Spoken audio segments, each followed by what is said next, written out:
Ya. Apapun keadaan-keadaan datang, tenanglah hati orang beriman itu. Nah, kalau tenang hati orang beriman itu, apa hadiahnya nanti? Hadiahnya dia di akhir hayatnya. Di surat Al-Fajr itu kan dipanggil, wahai jiwa yang tenang. Nyawanya itu seperti bukan dicabut sebenarnya, dipanggil dia, wahai jiwa yang tenang. Ya kan? Bahkan di ayat lain dikatakan belum dimatikan orang beriman itu sebelum malaikat Israel itu datang, dia bentangkan sayap kanan, tidak dinampakkan surga mana yang dia lihat. Jadi Bapak Ibu, kita ini beriman benar-benar kita sebenarnya bisa kita rasakan, tahu Allah kasih tanda-tanda sakinah itu, tenang gitu, tenang. Huru hara orang begini, cemana ini. Kok cemana. Nah itulah kalau nggak beriman yang macam itu, atau lemah iman macam itu, cemana. Kenapa gini? Orang beriman tuh tenang. Kapan tenang hati dia? Bila dia lihat apa saja suasana keadaan yang datang dari Allah untuk ujian kepada kita supaya makin dekat kepada Allah Subhanahu wa taala.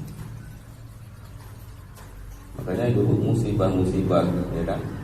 Ujian semacam musibah datang, bencana datang, fitnah datang. Itu kata Maulana Sa'ad itu seperti tongkat di tangan penggembala. Tongkat yang di tangan penggembala.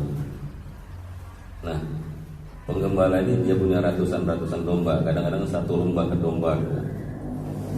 Tongkat ini di tangan penggembala ini maksudnya kepada domba-domba ini adalah untuk mendekatkan domba-domba ini kepada pemiliknya, kepada penggembalanya, mengarahkannya. Jangan jauh-jauh dari penggembalanya. Sebab kata Nabi, kalau ada domba yang terpisah dari kelompoknya, nanti dia dimangsa serigala. Domba yang terpisah dengan kelompoknya sajalah yang dimangsa serigala. Sini gitu. Jangan jauh-jauh, dekat-dekat. Jadi mudah ngurusnya. Itu tongkat kepada domba. Nah, kalau tongkat ini kepada serigala, kepada singa, kepada harimau, tongkat ini mengusirnya, menjauhkannya. Bahkan kalau dia bandel juga dipukul, menjauhkannya, mengusirnya. Nah, pertanyaannya Bapak Ibu, kita ini mau jadi dombanya apa serigalanya? Orang beriman, tentu kita sebagai orang beriman, kita jadi dombanya itu. Kata Allah, kalau kubiarkan kamu ketawa terus, senang terus, dapat duit beli lagi, senang terus, kamu melampaui batas. Kau lupa kepadaku, kata Allah. Makanya diuji, ditegur sama Allah itu untuk disayang. Kalau masih beriman, masih Allah uji, Allah tegur itu karena masih mau disayang. Kalau sudah dibiarkan, maju kaya terus, tapi dalam maksiat terus, kaya terus, hebat terus, sehat terus, wah itu bahaya. Istibron namanya, bahaya. Seperti tikus yang disiapkan dia daging, ya kan, ikan-ikan enak, tapi diperangkap.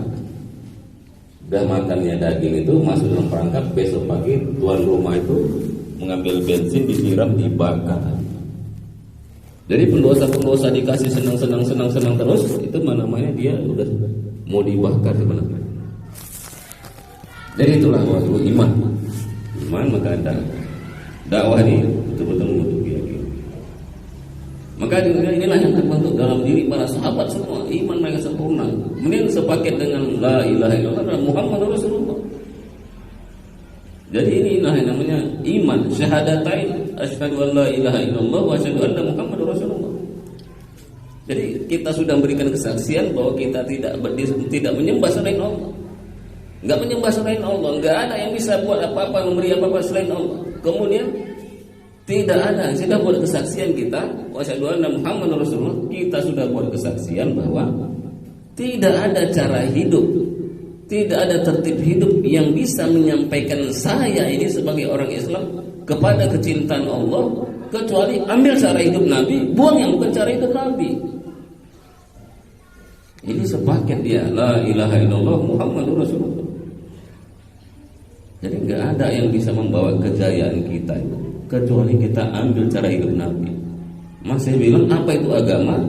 Ketika kamu telah datang kepada keseluruhan kehidupan Nabi, itulah agama.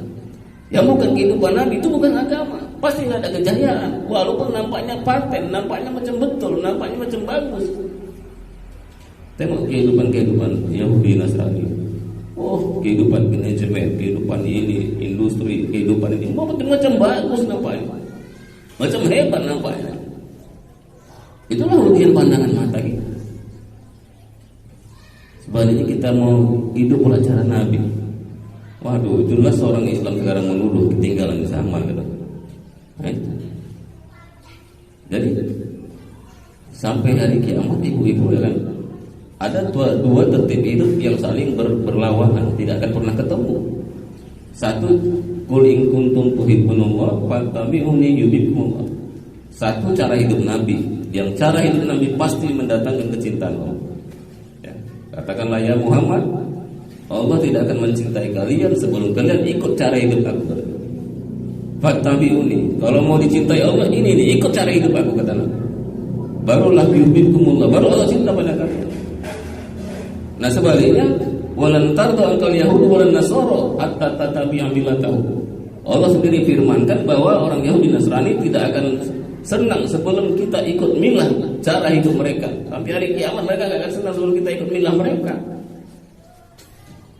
Nah, ditampilkanlah cara hidup mereka dari semua aspek kehidupan.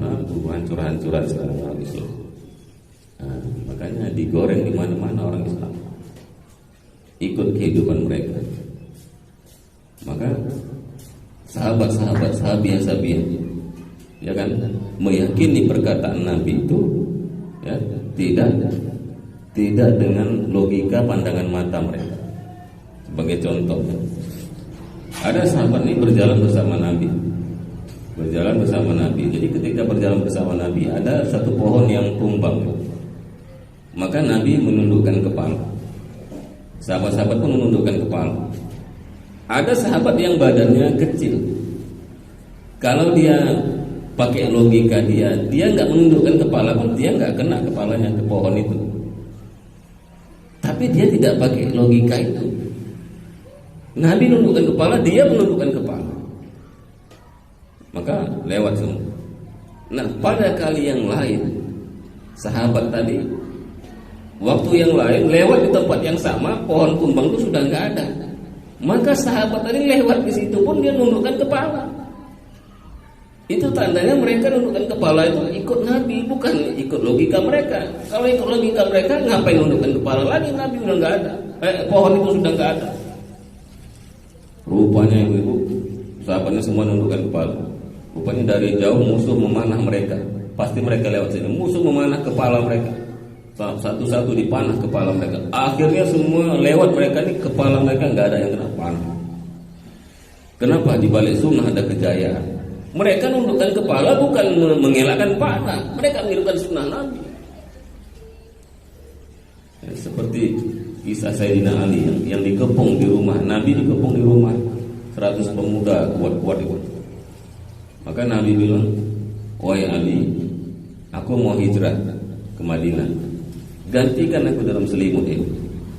Gantikan dalam selimut ini, tidur kamu dalam selimut ini. Aku mau ke Madinah, mau hijrah. Nanti kita ketemu di Madinah.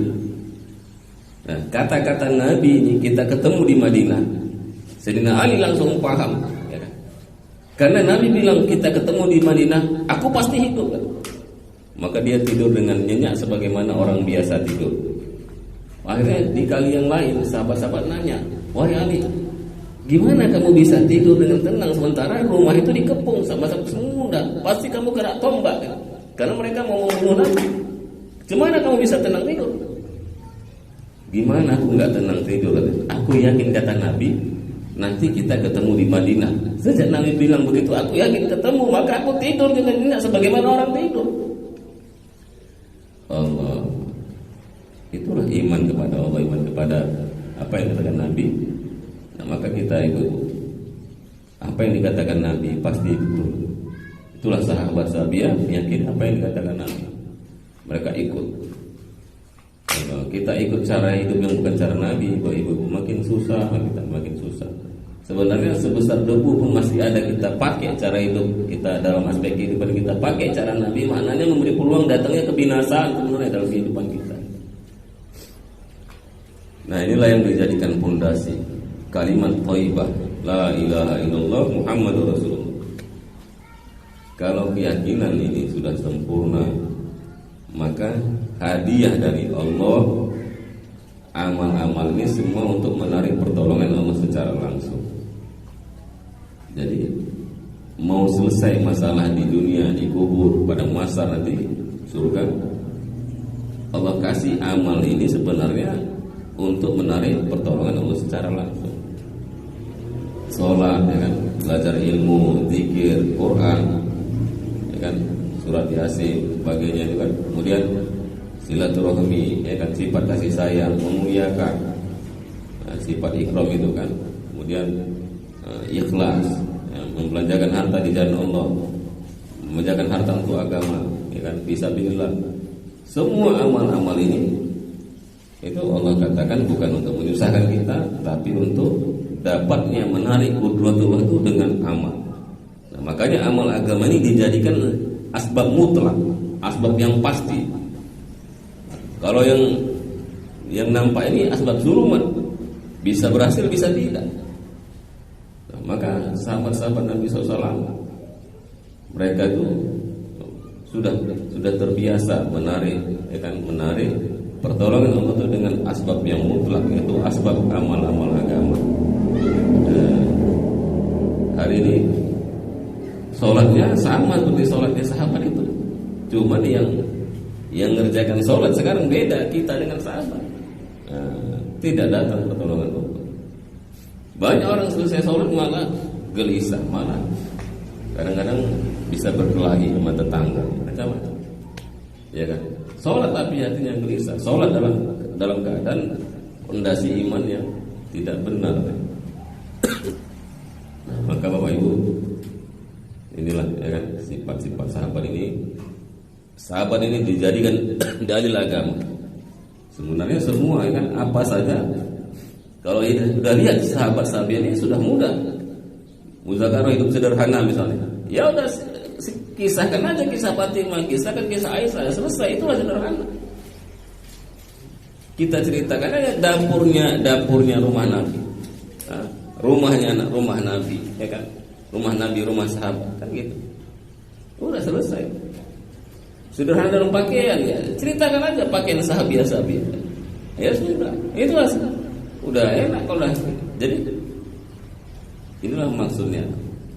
Basiro itu, ya, kita ajak manusia kepada Allah dengan basiro, yaitu hujah yang jelas, tegas, yaitu Quran, hadis, dan kehidupan para sahabat. Nah, ini ada janji Allah dalam hadis Nabi, man tasabbaha biqaumin wa huwa minhum. Siapa yang ikuti satu kaum, dia bangkit dengan kaum yang diikuti. Jadi karena kita sudah jauhnya dari agama sekarang ini, ya, karena sudah jauh dari sifat keyakinan orang-orang terdahulu yang telah sukses ini, akhirnya kita sepertinya sepakat kehidupan sahabat itu payah untuk diikuti. Nah, bahkan kadang-kadang orang mendengarnya pun sudah membohongkannya. Enggak, mana bisa lagi kita nih kayak sahabat itu. Terus begitu orang hari ini. Kalau kita ngomongnya kayak gitu, jadi kita mau agama yang mana coba? Agama yang sudah diterima itu, amal agama yang diterima itu ya sahabat. Allah firmankan di Quran itu, aminu kama amanan nas. Sampai hari kiamat manusia ini disuruh berimanlah sekalian seperti telah berimannya sahabat. Beragamalah kalian seperti telah beragamanya sahabat, kan begitu. Berkehidupanlah kalian seperti telah suksesnya hidupnya sahabat. Jadi kalau nggak mau meniru-niru, mencontoh. Jadi kita imani Quran itu sebenarnya mengimani kehidupan orang-orang yang telah berjaya di situ. Itu semua sebab nuzulnya itu untuk para sahabat-sahabat itu. Nah, jadi di Muzakarah 6 sifat, ya, kalau ibu-ibu takrir Muzakarah 6 sifat itu, dan nanti salah satu cara mendapatkannya, tetap sampaikan barang 2 atau 3 poin. Coba ceritakan imannya sahabat. Boleh, terserah, imannya sahabat, imannya sahabiah. Ibu-ibu baiknya lebih menekankan lagi ya imannya sahabi. Karena memang betul-betul wanita menjadikan kita mirip sahabiah wanita. Bagaimana kecintaan sahabiah kepada sunnah Nabi, ceritakan kecintaan sahabiah kepada sunnah Nabi. Keyakinan mereka pada perkataan Nabi. Kisahkan sholatnya sahabiah. Kisahkan semangat ilmunya para sahabiah. Semangat mendapatkan ilmunya, mengamalkan ilmunya, menyampaikan ilmunya. Hari itu turun ayat hijab, hari itu langsung amal. Hari itu turun ayat larangan khamar, hari itu langsung Mekah Madinah itu banjir khamar. Yang di botol dibuang, yang di perut dimuntahkan. Mereka nggak ada istilahnya, besok aja lah kita amalkan, niat aja lah dulu, kapan-kapan aja lah gitu. Nggak ada gitu mereka. Samina wa ta'na, hari itu dengar, hari itu diamalkan. Itu semangat ilmu mereka. Biar Allah beri taufik kita. Semangat ilmu mereka. Semangat zikir mereka. Istri Nabi dikasih tahu zikir mereka dulu, terus mengamalkan zikir yang dikasih tahu Nabi. Sifat ikram mereka luar biasa, menjamu tamu, anaknya disuruh tidur tanpa diberi makan, diikutinya suaminya pura-pura memadamkan lampu biar tamunya makan dengan kenyang, seolah-olah tuan rumah hidup ikut makan, padahal tidak. Ceritakan kepala kambing yang pindah 5 rumah itu. Mereka memerlukan tapi mereka masih tetap mendahulukan saudaranya. Di sifat ikhlasnya sahabiah. Jadi kita semua membandingkan, supaya kita membandingkan iman kita dengan iman sahabat. Kalau kita bandingkan iman kita dengan orang-orang, nanti kita anggap iman kita paten kali. Kalau kamu bandingkan iman kamu dengan sahabat, maka kamu tahu jaraknya antara seperti langit dengan bumi berbeda. Sehingga kita usaha lagi. Dan sahabat ini jadi dalil iman, dalil sholat, dalil semua, dalil agama, semua kita jadikan sahabat. Itulah hari-hari kita mau menjaga kehidupan sahabat. Insyaallah boleh